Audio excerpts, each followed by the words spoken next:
ভাবুন তো, যদি আপনার বাবা হতেন পৃথিবীর সবচেয়ে শক্তিশালী যোদ্ধা, আর তিনি যদি আপনাকে তার সাম্রাজ্যের দায়িত্ব দিয়ে যান। আজকের গল্পটা এমনই একজন ছেলেকে নিয়ে, যার ভেতরে লুকিয়ে আছে এক রহস্যময় শক্তি। সেই নিজের অতীত থেকে পালিয়ে বেরোলেও ভাগ্য তাকে টেনে নিয়ে যায় এক ভয়ঙ্কর যুদ্ধে, যেখানে তার প্রতিপক্ষ তার নিজের বাবা। আর এই লড়াইয়ে ব্যবহৃত হয় টেন্ডিংস নামের এক শক্তি, যে শক্তি ভুল মানুষের হাতে পড়লে পুরো পৃথিবী ধ্বংস হয়ে যেতে পারে। তো চলুন আর বেশি কথা না বলে ভিডিওটা শুরু করি। তো গল্পের শুরুতে আমরা দেখি এক প্রাচীন যোদ্ধা ওয়েনবুকে, যিনি তার বিশাল বাহিনী নিয়ে শত্রুদের বিরুদ্ধে যুদ্ধে নেমেছেন। আর তার হাতে রয়েছে 10টি ভয়ঙ্কর রিং, যেগুলো প্রত্যেকটা রয়েছে আলাদা আলাদা শক্তি।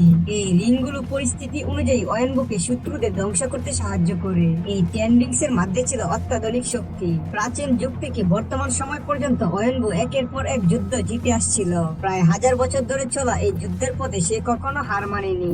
সময়ের সাথে সাথে ওয়েনবু নিজের একটি শক্তিশালী দল গড়ে তোলে, আর যার নাম দেয় টেন্ডিং। এই টেন্ডিংস ব্যবহার করে ওয়েনবু বহু সরকার এবং রাজ পরিবার ধ্বংস করে দেয়। তার শত্রুর সংখ্যা যত বাড়তে থাকে, টেন্ডিংস এর নাম তত সারা বিশ্বে আতঙ্কের প্রতীক হয়ে ওঠে। তো এরপর সময় এগিয়ে যায়, আর সেই সঙ্গে ওয়েনবু প্রায় পুরো পৃথিবীর উপর নিজের দখল প্রতিষ্ঠা করে ফেলে। এরপর তার নজর পড়ে তালো নামের একটি গ্রামের দিকে। এই গ্রামে রয়েছে রহস্যময় প্রাণী এবং প্রচুর ধনরত্ন। ক্ষমতার লোভে ওয়েনবু সেখানে গিয়ে নিজের শক্তি আরো বাড়াতে চায়, কিন্তু তালো গ্রামে যাওয়ার পথে একটি মায়াবী জঙ্গল তাদের পথ আটকে দেয়। হঠাৎ করে তাদের গাড়ি একটি পাথরের সাথে ধাক্কা লেগে গভীর কাঁধে পড়ে যায়, কিন্তু রিং এর শক্তি ব্যবহার করে ওয়েনবু বেঁচে গেলেও তার সঙ্গে থাকা সবাই সেখানে মারা যায়। তাই সে একাই এগোতে গিয়ে মুখোমুখি হয় এই জঙ্গলের প্রহরীর সঙ্গে, আর এই প্রহরীর নাম হলো ইয়াংলি। ইয়াংলি তখন তাকে ফিরে যেতে বলে, কিন্তু নিজেকে মহাশক্তিবান মনে করা ওয়েনবু তা মানতে অস্বীকার করে। ওয়েনবু তখন ইয়াংলিকে সরাসরি লড়াইয়ের আহ্বান জানায়। মুহূর্তের মধ্যে দুজনের মধ্যে তীব্র লড়াই শুরু হয়ে যায়। একদিকে ওয়েনবুর হাতে ছিল টেন্ডিংস এর শক্তি, আর অন্যদিকে ইয়াংলির ছিল জাদু মেশানো নিখুঁত মার্শাল আর্ট। দুজনের আঘাত পাল্টা আঘাতে চারপাশ কেঁপে ওঠে। এই লড়াইয়ে ওয়েনবু বুঝতে পারে ইয়াংলি তার থেকেও শক্তিশালী। লড়াই চলতে চলতে ওয়েনবু ধীরে ধীরে ইয়াংলির প্রতি আকৃষ্ট হয়ে পড়ে, কারণ সে জীবনে কখনো এমন ভয়ঙ্কর ও দক্ষ যোদ্ধার মুখোমুখি হয়নি। প্রথমবারের মতো একজন সুন্দরী যোদ্ধার কাছে সে পুরোপুরি হার মানে। তো তারপর কিছুদিন পর দুজনেই বিয়ে করে নেয়, কিন্তু তালো গ্রামের মানুষ এই সম্পর্ক মেনে নেয় না। তাদের চোখে ওয়েনবু ছিল নির্দয় অত্যাচারী, যে ক্ষমতার জোরে সবকিছুই দখল করত। তাই গ্রামের প্রধানরা ওয়েনবুকে গ্রাম ছেড়ে চলে যেতে বলে, কিন্তু ইয়াংলি তখন ওয়েনবুকে ভালোবাসতো, তাই সেও গ্রাম ছেড়ে তার সঙ্গে চলে যাওয়ার সিদ্ধান্ত নেয়। তো বিয়ের পর ওয়েনবু তার টেন্ডিংস এর ব্যবহার বন্ধ করে দেয়। দুজনে সাধারণ মানুষের মতো জীবন কাটাতে শুরু করে। তো কিছুদিন পর আমরা ছোট শ্যাংচিকে দেখি। ইয়াংলি তাকে তার জীবনের গল্প শোনাচ্ছে। সে বলে তার বাবা একজন শক্তিশালী যোদ্ধা ছিল, তারপর তিনি আমাকে বিয়ে করেছিলেন, আর তারপরে তোমার জন্ম হয়েছে। একই সঙ্গে সে তালো গ্রামের গ্রেট প্রোটেক্টর ড্রাগনের কথাও বলে। তারপর ইয়াংলি শ্যাংচিকে একটি লকেট উপহার দিয়ে বলে, কখনো অন্ধকারে পথ হারালে এই লকেট তাকে সঠিক রাস্তা দেখাবে। যেহেতু ওয়েনবু বছরের পর বছর ক্ষমতার জোর দেখিয়ে আসছিল, তাই তার চারপাশে অসংখ্য শত্রু ছিল। একদিন ওয়েনবু বাড়িতে না থাকায় সেই লোকগুলো ইয়াংলির উপর হামলা চালায়। তো তালো গ্রাম ছেড়ে আসার পর ইয়াংলির জাদু শক্তি আর ছিল না। এক পর্যায়ে লড়াই করতে করতে সে মারা যায়। দূরে দাঁড়িয়ে থাকা ছোট শ্যাংচি অসহায়ের মতো সবকিছু দেখছিল। তো কিছুক্ষণ পর ওয়েনবু এসে দেখে তার স্ত্রী আর বেঁচে নেই। তখন রাগে আর সুখে সে আবার টেন্ডিংস পরে নেয় এবং শ্যাংচিকে সঙ্গে নিয়ে যাদের উপর তার সন্দেহ ছিল তাদের খুঁজে বের করে। এরপর আবার শুরু হয় ভয়ঙ্কর লড়াই। শত্রুদের শাস্তি দিতে দিতে ওয়েনবু তার ছেলেকে বলে, শক্তিশালী না হলে এই দুনিয়ায় টিকে থাকা যায় না। ইয়াংলির মৃত্যুর পর ওয়েনবু সিদ্ধান্ত নেয় তার ছেলে শ্যাংচিকে এমন ভাবে শক্তিশালী করবে যেন একদিন সে নিজে প্রতিশোধ নিতে পারে। সেই লক্ষ্যে শ্যাংচি শুরু করে কঠোর প্রশিক্ষণ। দিন রাত সে শুধু ট্রেনিং করত এবং দক্ষ যোদ্ধাদের সঙ্গে লড়তো এবং নতুন নতুন যুদ্ধ কৌশল শিখত। শ্যাংচির বয়স যখন 14, তখন তার বাবা তাকে প্রথম মিশনে পাঠায়, কিন্তু কোনো এক কারণে সে সেই মিশন সফলভাবে শেষ করতে পারে না। এই ব্যর্থতার পর শ্যাংচি আর তার বাবাকে মুখ দেখাতে চায় না, তাই সে চুপচাপ বাড়ি ছেড়ে চলে যায়। এর পরের দৃশ্যে আমরা দেখি শ্যাংচি বড় হয়ে গেছে। সে এখন ক্যালিফোর্নিয়ায় থাকে এবং তার নাম বদলে এখন শন রেখেছে। একদিন ঘুম থেকে উঠে সে একটি পোস্ট কার্ড পায়, যেখানে আঁকা ছিল একটি ড্রাগন। যে ড্রাগনের গল্প তার মা ছোটবেলায় তাকে শোনাতো। তো সেদিন শন তার গার্লফ্রেন্ড কেটির সঙ্গে অফিসের কাজে বের হয়। পথে কিছু গুন্ডা তার গলায় থাকা সবুজ লকেট দেখে সেটি চাইতে শুরু করে। কেটি বাধা দিলে গুন্ডারা তাকেও আঘাত করে। তখন এই শনের ভেতরে লুকিয়ে থাকা শক্তি জেগে উঠে। মুহূর্তের মধ্যে সে একে একে সব গুন্ডাকে হারিয়ে দেয়। পাশে দাঁড়িয়ে থাকা কেটি অবাক হয়ে দেখে এত রূপ রোগা একটা ছেলে কিভাবে এত শক্তিশালী গুন্ডাদের পরাস্ত করছে। ঠিক তখন ওই গুন্ডাদের নেতা সেখানে হাজির হয়, আর তার নাম হলো রেজার ফিশ। তার একটি হাত কাটা ছিল, কিন্তু সেখানে লাগানো ডিভাইস থেকে ধারালো ব্লেড বের হয়ে তরলের মতো কাজ করে। সে তখন শনের উপর আক্রমণ শুরু করে দেয়। ওই বাসে একজন ইউটিউবার ছিল, সে পুরো ফাইট সিনটা লাইভ স্ট্রিম করতে থাকে। এই লড়াই চলাকালীন সময়ে বাসের ব্রেকের তার কেটে যায়, তাই সামনে ধাক্কা লেগে ড্রাইভার অজ্ঞান হয়ে যায়। তারপর শন অনেক চেষ্টা করে বাসটাকে দুই ভাগ করে ফেলে। একদিকে সে লড়াই করছিল আর অন্যদিকে যাত্রীরা ছিল। তো ব্রেক কাজ না করায় বাসটি বেপরোয়া গতিতে অনেক গাড়ির সঙ্গে ধাক্কা খেয়ে শেষে থেমে যায়। তো ফাইট শেষ হলে শন খেয়াল করে তার লকেটটি আর তার কাছে নেই। তখন কেটি তাকে প্রশ্ন করে এই লোকগুলো কারা। যে শনকে সে চিনত তার মধ্যে এমন শক্তি সে কখনো দেখেনি। শেষ পর্যন্ত শন বাধ্য হয়ে সব সত্যি বলে দেয়। এই গুন্ডাদের পাঠিয়েছে তার বাবা আমার লকেটটি নেওয়ার জন্য, আর এখন সে নিশ্চিত তার বোনের কাছেও তারা যাবে, কারণ তার কাছেও একই ধরনের লকেট আছে। তাই সে দ্রুত তার বোন শাইলিংকে বাঁচাতে যাওয়ার সিদ্ধান্ত নেয়। এরপর তারা দুজনেই মাকাওয়ের উদ্দেশ্যে রওনা দেয়, যেখানে শাইলিং থাকে। কয়েক ঘন্টা পর তারা মাকাও পৌঁছে যায়। সেখানে একজন লোকের সঙ্গে তাদের দেখা হয়, যে শাইলিংকে খুঁজে দেওয়ার কথা বলে এবং তাদের নিয়ে যায় মাকাওয়ের একটি অবৈধ ফাইট ক্লাবে। ইউটিউবারের লাইভ স্ট্রিমের কারণে বাসের সেই ফাইটের ভিডিও দ্রুত ভাইরাল হয়ে যায়। এই কারণে সেই লোকটা আজ রাতের ফাইটে অংশ নেওয়ার শর্তে শাইলিংকে খুঁজে দেওয়ার প্রস্তাব দেয়। চুক্তি অনুযায়ী তারা ফাইট ক্লাবে ঢুকে তারা একের পর এক লড়াই দেখতে পায়। এর মধ্যে সবচেয়ে নজর কাড়া ফাইট ছিল এভোমিশন আর উংয়ের ফাইট। এরপর শুরু হয় শাংচির ফাইট একজন অচেনা যোদ্ধার সঙ্গে। দুজনে চীনা মার্শাল আর্টে অসম্ভব দক্ষ ছিল, কিন্তু লড়াই চলাকালীন সময়ে শাংচি বুঝে যায় এই যোদ্ধা আর কেউ নয়, সে হলো তারই বোন শাইলিং। মুহূর্তের মধ্যে শাইলিং তার উপর আক্রমণ শুরু করে, কারণ সে শাংচির উপর ভীষণ রাগান্বিত ছিল। শাংচি লড়াই না করে তাকে বুঝাতে যায় যে সে তাকে বাঁচাতে এসেছে, কিন্তু শাইলিং কোনো কথা না শুনে তাকে মারতে থাকে। এই সময় একটি ফ্ল্যাশব্যাক দেখা যায়। ছোটবেলায় শাইলিং তার ভাইকে অনুরোধ করেছিল যেন সে মিশনে না যায়, কারণ এতে সে একা হয়ে যাবে। কিন্তু শাংচি বলেছিল বাবা তাকে বিশেষ মিশনের জন্য বেছে নিয়েছে এবং সে 3 দিনের মধ্যেই ফিরে আসবে। কিন্তু মিশনে ব্যর্থ হওয়ার পর সে আর বাড়ি ফেরেনি, আর যার ফলে শাইলিংকে দেওয়া প্রতিশ্রুতিও ভেঙে যায়। এ কারণে আজও শাইলিং তার উপর রেগে আছে। তো ফাইট শেষে শাইলিং জানায় এই ক্লাবের মালিক সে নিজেই, আর আমার কাউকে প্রয়োজন নেই, কারণ আমি কাউকেই ভয় পাই না। তখন শাংচি বলে আমাকে যদি প্রয়োজন মনে না করো তাহলে এই পোস্ট কার্ড কেন পাঠালে। এই বলে সে ড্রাগন আঁকা সে কার্ডটি দেখায়। তখন তারা দুজনেই বুঝে যায় এসব আসলে তাদের বাবার পরিকল্পনা। ঠিক তখনই সেখানে ওয়েনবো টেন্ডিং স্টিম হামলা করে, তাই শাইলিং এখান থেকে পালিয়ে যায়। কিন্তু শাংচি আর কেটি সেখানে আটকা পড়ে।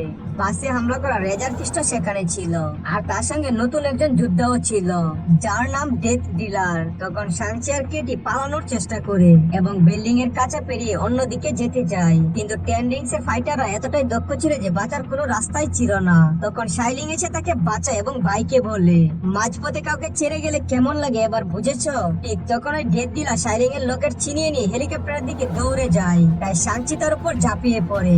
শুরু হয় দুজনের মধ্যে ভয়ঙ্কর লড়াই। ডেথ ডিলার ছিল একজন কুংফু মাস্টার, যে ছোটবেলায় শাংচিকে প্রশিক্ষণ দিয়েছিল, কিন্তু শেষ পর্যন্ত সে হেরে যায়। শাংচি তাকে মারতে যাচ্ছিল, কিন্তু ওয়েনবো এসে তাকে থামায়। সে জানতো তার কোনো যোদ্ধা শাংচিকে হারাতে পারবে না, কারণ সে তারই ছেলে।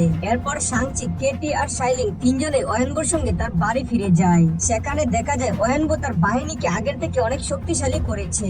রাতে শাইলিং কেটিকে নিজের পরিবারের গল্প শোনায়। তার মা ইয়াংলির মৃত্যুর পর বাবা তার সঙ্গে কথা বলা বন্ধ করে দেয় এবং তাকে কোনো প্রশিক্ষণও নিতে দিত না, অথচ লড়াই করতে সে ভালোবাসতো। তাই লুকিয়ে লুকিয়ে সে নিজেই ট্রেনিং করত। এরপর একদিন শাংচি মিশনে যায় এবং আর ফিরে আসে না। তখন সে পুরোপুরি একা হয়ে পড়ে। এ কারণে শাইলিং জানায় সে বাড়ি ছেড়ে পালিয়ে গিয়েছিল এবং পরে নিজেই নিজের সাম্রাজ্য গড়ে তোলে। তো রাতের ডিনার টেবিলে ওয়েনবো আবার শাংচিকে তার দলে ফিরে আসতে বলে, কিন্তু শাংচি স্পষ্টভাবে না করে দেয়। তখন ওয়েনবো বলে কিছুদিন আগে সে একটি প্রাচীন বই পেয়েছে যেখানে তালোগ্রামের গুরুত্বপূর্ণ তথ্য লেখা আছে। এই তালোগ্রাম হলো এমন একটা লুকানো সাম্রাজ্য যা হাজার হাজার বছর ধরে মানুষের চোখের আড়ালে ছিল। সে জানায় শাংচির মা সেখান থেকে এসেছিল, যদিও সে এখন বেঁচে নেই। তবু ওয়েনবোর বিশ্বাস তালোগ্রামের একটি বিশাল দরজার পেছনে সে বন্দী, কারণ স্বপ্নে এসে সে নাকি ওয়েনবোকে মুক্ত করার কথা বলেছে।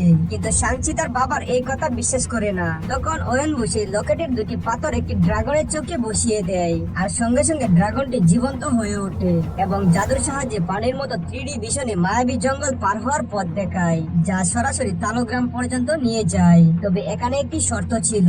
সাধারণত কেউ তালো গ্রামে পৌঁছাতে পারে না, কারণ ভুল পথে গেলে জাদুকরি গাছ রাস্তা বদলে দিত।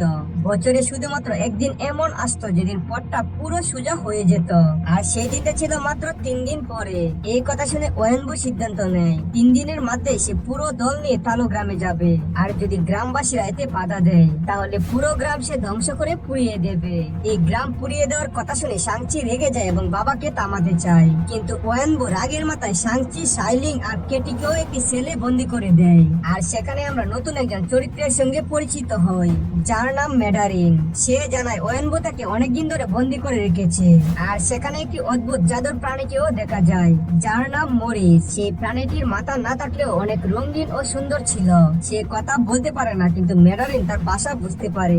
ম্যাডারিন জানায় মরিস সাংচিং এর মায়ের সঙ্গে তালো গ্রাম থেকে এসেছিল এবং এখন সে নিজের গ্রামে ফিরতে চায়। এই কারণে মরিস সাংচিকে তালো গ্রামে যাওয়ার গোপন পথ দেখাতে রাজি ছিল। সাংচি বুঝতে পারে যদি তার বাবার বাহিনী আগে পৌঁছে যায় তাহলে পুরো গ্রাম ধ্বংস হয়ে যাবে, তাই তার বাবার আগে গিয়ে গ্রামবাসীকে সতর্ক করা জরুরি। এই কারণে তারা পালানোর পরিকল্পনা করে।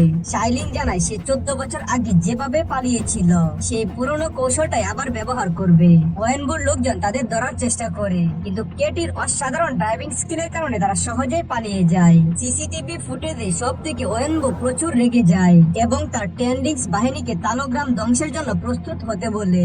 এরপর তারা মরিসের সাহায্যে মায়াবী জঙ্গল পার হওয়ার পথে এগিয়ে যায় এবং অনেক বাধা পেরিয়ে তারা শেষ পর্যন্ত একটি টানেলে পৌঁছায়। তারপর টানেল থেকে বের হতে সবাই ঢুকে পড়ে জাদুকরি তালো গ্রামে।